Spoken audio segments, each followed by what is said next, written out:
Finally. Now, there's a window where there was a wall. Good job, babe. Yeah. Woo! Time for a drink of water. Action!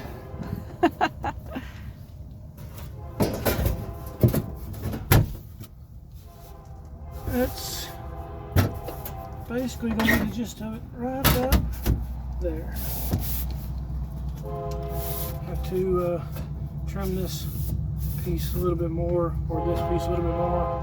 But I think I'm going to trim the new piece. That way I'll have more of the old floor still left. And just start stitching it in.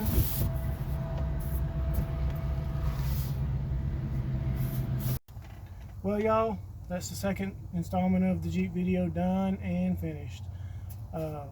We appreciate y'all watching. We've got the floor pans cut out. All the old rusty stuff is pretty much gone. We're fitting the new stuff in, and we'll catch you on the next one. Thank y'all for watching.